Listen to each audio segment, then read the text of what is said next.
Everyone, welcome to my channel. So guys, आज हम inorganic chemistry का सेकंड सेम से मैं ये टॉपिक ले रही हूँ, जिसका इनऑर्गेनिक केमिस्ट्री का यूनिट 5 से मैं ले रही हूँ ऑप्टिकल रेटिडरी डिस्पर्सन एंड सर्कुलर डाइक्रोइज्म। तो सबसे पहले हम इसका इंट्रोडक्शन देखेंगे, ठीक है। तो जैसे कि मैंने आपको बहुत सारे वीडियोस में बताया है कि जब हम कोई नई यूनिट स्टार्ट करते हैं तो सबसे पहले जब भी हम नोट्स बनाते हैं तो सबसे पहले उसके बारे में लिखते हैं कि क्या हम किस चीज़ के बारे में हम पढ़ने वाले हैं, ठीक है। तो उसी तरह से हम यहाँ पर सबसे पहले इंट्रोडक्शन देखेंगे, ठीक है। उसके बाद में जो भी हमारा टॉपिक है, मतलब यूनिट के अंदर जो भी टॉपिक्स हैं उसके बारे में हम बाद में पढ़ते हैं। तो सबसे पहले इसका इंट्रोडक्शन देख लेंगे। चैनल पर रहे तो प्लीज़ चैनल को लाइक सब्सक्राइब कर दीजिएगा। और अगर आपको इनऑर्गेनिक केमिस्ट्री से रिलेटेड और भी टॉपिक्स देखने हैं तो आप इनऑर्गेनिक केमिस्ट्री की प्लेलिस्ट चेक कर सकते हैं। अलग सेमेस्टर की अलग अलग प्लेलिस्ट बनी हुई है और सब्जेक्ट के लिए। और अगर आपको एमएससी केमिस्ट्री और सेमेस्टर के नोट्स परचेस करने हैं तो उसके लिए भी आप मुझे व्हाट्सएप पे मैसेज कर सकते हैं। डिस्क्रिप्शन पे व्हाट्सएप नंबर शेयर कर दूंगी। तो चलिए वीडियो को स्टार्ट करते हैं। तो क्या कह रहा है यहाँ पे, पोलरिमेट्री का तात्पर्य प्लेन पोलराइज लाइट के वाइब्रेशनल की दिशा में हुई कल्पना के मेजरमेंट से है। अब यहाँ पे क्या कह रहा है कि जो पोलरीमेट्री का तात्पर्य, जो पोलरीमेट्री है उसका तात्पर्य क्या है, यहाँ पर प्लेन पोलराइज लाइट के वाइब्रेशनल, जो प्लेन पोलराइज लाइट की जो वाइब्रेशन होती है, वाइब्रेशन की जो दिशा होती है उसकी कल्पना के मेजरमेंट से है, ठीक है। किसका तात्पर्य, पोलरीमेट्री का तात्पर्य। अब कह रहा है कि जब वह किसी ऑप्टिकल एक्टिव कंपाउंड से इंटरेक्ट होती है। अब यहाँ पर क्या कह रहा है, जो पोलराइज लाइट होती है वो किसी ऑप्टिकल एक्टिव कंपाउंड से इंटरेक्ट होगी तो क्या होगा, सिंगल वेवलेंथ पर स्पेसिफिक तुलना में ऑप्टिकल एक्टिविटी की वेवलेंथ पर निर्भर होते हैं। अब यहाँ पे क्या कह रहे हैं, जो सिंगल वेवलेंथ की स्पेसिफिक की तुलना में, मतलब कि जो सिंगल वेवलेंथ होगी उसके स्पेसिफिक की तुलना में क्या होगा, ऑप्टिकल एक्टिविटी का वेवलेंथ पर ज्यादा निर्भर करेगी, ठीक है। अब इसमें क्या कह रहे हैं कि अनसिमेट्रिकल कंपाउंड में स्ट्रक्चर इंफॉर्मेशन के विषय जानने का अत्यंत महत्वपूर्ण स्रोत है। अब यहाँ पे क्या जो कह रहा है, जो अनसिमेट्रिक कंपाउंड के स्ट्रक्चर जो होते हैं वो इंफॉर्मेशन के विषय जानने का अत्यंत महत्वपूर्ण स्रोत है, ठीक है।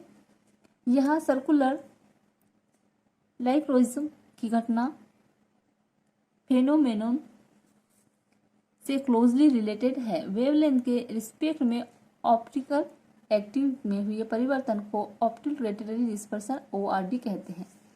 अब यहाँ पे क्या कह रहा है, जो वेवलेंथ के रिस्पेक्ट में जो ऑप्टिकल एक्टिविटी में हुए परिवर्तन, ठीक है, जो भी यहाँ पर जो भी घटनाएं होती है उसमें जो वेवलेंथ के रिस्पेक्ट में जो ऑप्टिकल एक्टिविटी में हुए परिवर्तन को, ठीक है, जैसे कि यहाँ पर कह रहा है कि जब वह किसी ऑप्टिकल एक्टिव कंपाउंड से इंटरेक्ट होती है तो सिंगल वेवलेंथ पर स्पेसिफिक की तुलना में ऑप्टिकल एक्टिविटी का वेवलेंथ पर निर्भर होती है, ठीक है। मतलब कि सिंगल वेवलेंथ के स्पेसिफिक पे ये निर्भर नहीं होती है, ये होती है ऑप्टिकल एक्टिविटी के वेवलेंथ पर निर्भर होती है। तो इसीलिए क्या कह रहा है यहाँ पर कि वेवलेंथ के रिस्पेक्ट में ऑप्टिकल एक्टिविटी में हुए परिवर्तन को ऑप्टिकल रोटेटरी डिस्पर्सन ORD कहते हैं, ठीक है। इतनी बताई समझ में। तो यहाँ पे तो हो गया हमारा इंट्रोडक्शन खत्म। अब हम पोलराइज्ड लाइट के बारे में डिटेल से पढ़ेंगे, ठीक है। तो यहाँ पर देखिएगा आगे, एक साधारण प्रकृति के प्रकाश की बीम किरणों का समूह होती है। मतलब कि एक साधारण सी प्रकृति के प्रकाश की बीम को किरणों का समूह होती है। इसलिए यह माना जा सकता है कि एक वेव फ्रंट जिसमें एक विद्युत घटक और परस्पर लंबवत चुंबकीय घटक होता है, जिसमें वाइब्रेशन उन सभी प्लेन्स पर उत्पन्न होते हैं, जो प्रो वाइब्रेशन उन सभी प्लेन पर उत्पन्न होते हैं जो प्रोपेगेशन की लंबवत परपेंडिकुलर होते हैं। इस तरह के प्रत्येक वाइब्रेशन को इस तरह की कल्पना की जा सकती है। मतलब कि यहाँ पर देखिएगा, कोई भी साधारण सा प्रकाश मान लेते हैं हम, प्रकृति से लिया गया है, जो कि क्या होता है, बीम किरणों का समूह होता है। इसलिए यह माना जा सकता है कि जो वेवलेंथ होती है जो फ्रंट में, यह एक विद्युत घटक और इसमें परस्पर मतलब जो एक उससे निकलने वाला जो विद्युत घटक होगा और उससे परस्पर लंबवत चुंबकीय घटक होता है, ठीक है, जिससे क्या होता है, वाइब्रेशन होता है और उन सभी प्लेन्स पर उत्पन्न होते हैं, ठीक है। जिससे क्या होता है, जो प्रो वाइब्रेशन उन सभी प्लेन पर उत्पन्न होते हैं जो प्रोपेगेशन की लंबवत होते हैं। अब आगे देखते हैं। जैसे कि यह उन दोनों वाइब्रेशन का रिपल्टेंट हो जो एक दूसरे के राइट एंगल पर हो, वह दूसरी और पोलराइज लाइट बीम के वाइब्रेशन केवल एक ही प्लेन में होते हैं। जैसे कि यहाँ पर हम एग्जाम जो डायग्राम दिया है इसे समझने की कोशिश करते हैं। यहाँ पर फर्स्ट डायग्राम दिया है ऑर्डिनरी लाइट, ठीक है। यहाँ से एक लाइट, जब भी हम कोई लाइट किसी प्रकाश डाला जाता है तो ये क्या होता है, एक सीधी मात्रा में नहीं होता है, वो इस तरह से प्रकाश देता है, ठीक है, चारों ओर प्रकाश होता है। फिर क्या होता है, कंपोनेंट ऑफ वेवलेंथ, जब वो वेवलेंथ से गुजरता है, ठीक है, मतलब वेवलेंथ, जब हम कोई प्रकाश किसी बीम पर या किसी वस्तु पर प्रकाश पड़ता है तो क्या होता है, कंपोनेंट ऑफ वेवलेंथ यहाँ पर इस तरह से क्या होता है, एक मेन दिशा में वो हम उसको शो करते हैं। और ये क्या होता है, प्लेन पोलराइज लाइट, तो ये क्या होता है, ये प्लेन मतलब कि सीधी जो प्रकाश लाइट गुजरेगी वो क्या होती है, उसकी पोलराइज लाइट कहा जाती है। जैसे कि ये आप देख सकते हैं, ठीक है, मतलब कि प्लेन लाइट, जो प्लेन प्रकाश बोल सकते हैं आप, प्लेन लाइट बोल सकते हैं इसमें, ठीक है, तो प्लेन पोलराइज लाइट कहा जाएगा, ठीक है। अब यहाँ पे आगे देखते हैं, अब टाइप ऑफ पोलराइज लाइट के बारे में देख लेते हैं, कितने प्रकार के होते हैं ये। तो फर्स्ट क्या कह रहा है कि यदि प्रकृति प्रकाश के पोलराइज से होकर गुजरता है, ठीक है, मतलब कि मान लीजिए कि जो प्रकृति का जो प्रकाश होता है वो एक पोलराइजेशन से होकर गुजरता है, अर्थात ऐसे प्रकाश मटेरियल से इजी निकल, प्रिज्म और शीट ऑफ पोलराइजर, जिससे मतलब कि मान लीजिए एक ऐसे पदार्थ से गुजरता है, जैसे वो क्या हो सकता है, एक तो निकल हो सकता है या प्रिज्म हो सकता है या कोई शीट हो सकती है, जिससे इनमें से किसी भी एक घटक को अब्जॉर्ब या सेलेक्टिविटी रिफ्लेक्ट करने का गुण होता है, तथा इमेजिनरी लाइट बाहर निकलने वाले प्रकाश की बीम के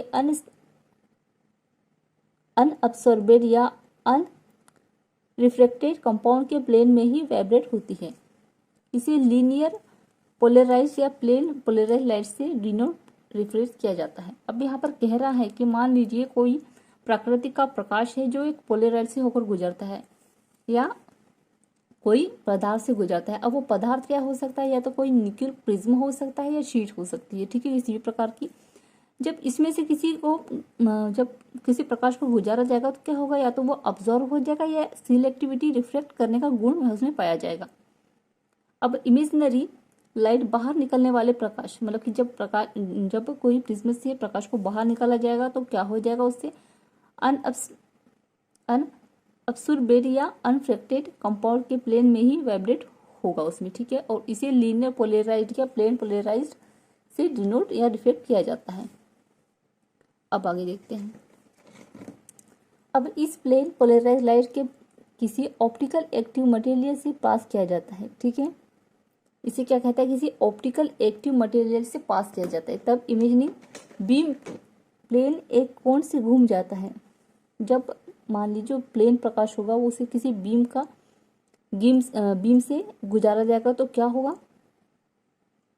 बीम का प्लेन एक कोण से घूम जाता है, जो कि प्लेन पोलराइज लाइट के ताप सांद्रता, सोलवेंट, वेवलेंथ तथा सिमेट्रिकल मॉलिक्यूल की संख्या में, आगे देखते हैं, बीम से टकराते हैं, उन पर निर्भर करता है। मतलब कि मान लीजिए कि जब कोई प्रकाश पोलराइज लाइट के ताप से अपने कोण से घूम जाता है थोड़ा, तो वो क्यों घूम जाता है, क्योंकि क्या होता है, जो प्लेन पोलराइज लाइट के ताप सांद्रता, सोलवेंट, वेवलेंथ तथा सिमेट्रिकल मॉलिक्यूल की संख्या से बीम से टकराते हैं, ठीक है, ये उस पर निर्भर करता है कि वो क्यों घूम रहा है, ठीक है। दो लीनियर पोलराइज्ड लाइट की बीम जो कि समान एम्पलीट्यूड है लेकिन उनका plane of polarised right angle पर है, तो बीम कंबाइन होकर भिन्न प्रकार से वाइब्रेट उत्पन्न करेगी। अब सेकेंड नंबर में है सर्कुलर पोलराइज लाइट। माना कि दो linear polarise light beam A B और सी डी है। अब यहाँ पर दो एग्जाम्पल के तौर पर समझाने की कोशिश कर रहा है, ठीक है। तो दो लीनियर पोलराइज लाइट है जो कि क्या है, ए बी है और सी डी है। यदि वाइब्रेशनल ए एंड सी में एक साथ आरंभ होते हैं, मान लीजिए ए और सी में इसमें एक साथ आरंभ होते हैं और बी तथा डी पर एक साथ रिवर्स होते हैं, यहाँ से स्टार्ट होंगे और बी और डी में क्या होंगे, रिवर्स होंगे, तब भी रिजल्टेंट लीनियर पोलराइज रिएक्शन ही होगा, जिससे EF से डिनोट किया जाता है। अब क्या कह रहा है कि लीनियर पोलराइज रिएक्शन सामान्यतः तभी प्राप्त होती है जब फिक्स में क्वांटिटी वेवलेंथ का इवन नंबर अथवा शून्य होता है। यदि वाइब्रेट पहले से C से प्रारंभ होता है, जब AB वाइब्रेशन पास हो रहा है, तब दो लीनियर वाइब्रेशन का रिजल्टेंट एक सर्कुलर रोटेशन होता है। यह सर्कुलर मल्टीप्लिसिटी या तो क्लॉकवाइज अथवा एंटी क्लॉकवाइज दिशा में होगा। यह इस बात पर निर्भर करता है कि जब वे सीधी उनका मोशन C से आरंभ करते, तब ए लीनियर पोलराइज रे 0 से राइट अथवा लेफ्ट की ओर मूव होती है। अब एक्सिलरेटरी पोलराइज लाइट एक ऐसी तरंग को प्रदर्शित करती है जो किरण के अग्रसर प्रोपागेट होने की दिशा की ओर पार क्लॉकवाइज अथवा एंटी क्लॉकवाइज स्पाइरल होती, तथा प्लेन पोलराइज लाइट को सर्कुलरी पोलराइज लाइट जिनके वाइब्रेशन का एम्पलीट्यूड समान हो किंतु वे एक दूसरे की